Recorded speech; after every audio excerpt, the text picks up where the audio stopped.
The scones and their tea towel were on the dirt floor of the cave beside her. Shadows leapt and danced over the walls and ceiling of the cave, their movements jerky, fantastical. She tried not to notice them. She wasn't entirely sure all of them were reflections from the fire.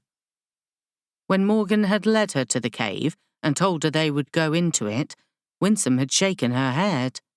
"Nope, that's a nope. She'd said. "And why, anyway?" Morgan's reply had been gentle but unwavering. "It is easier to feel close to the world when we are inside the womb of the goddess." She lifted a hand and gestured at the cave. "In a cave," she said, "or in a circle of trees." "Or in the comfort of your sitting room," Winsome said, aware that she was grumbling.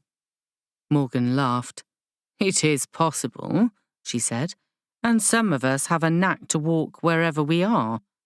But in general terms, a particular spot in nature, or of our own conscious design and effort, evokes the necessary state of mind and body better."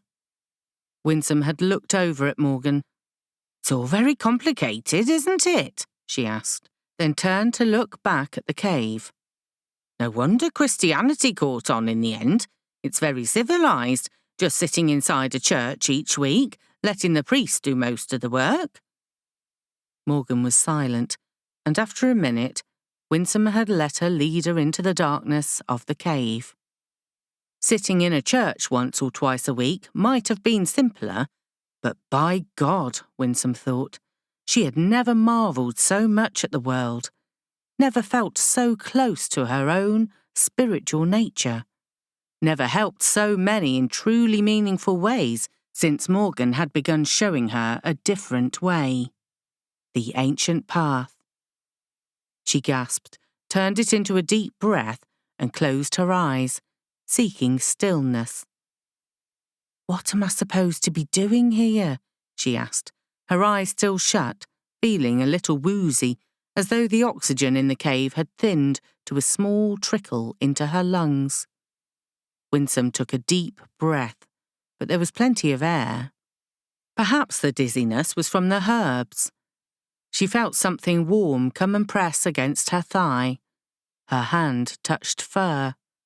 It was the dog. "Coo," she said softly, under her breath. "When Minnie was in your healing clearing," Winsome said suddenly, "she had an angel come to be with her." Morgan sat on the other side of the fire, eyes closed to narrow slits, breathing deeply. "Our kin, our spirit guides come in many forms," she said. "I don't know what brings us one rather than the other." "There's so much not to know," Winsome whispered. "From this vantage point, yes," Morgan answered. She could feel the world spinning about her, the space and the form of them opening so that all she needed to do was to tip over, to slip lightly down in the direction she wanted to go. But she held herself steady, sitting beside the small fire, her wolf at her side, and listened to answer Winsome's questions. "I have a dog," Winsome said, her voice far away, drifting on the smoke from the fire. "Yes," Morgan agreed. "Are there—" she hesitated. "Others?" she asked. "Others who walk with me?"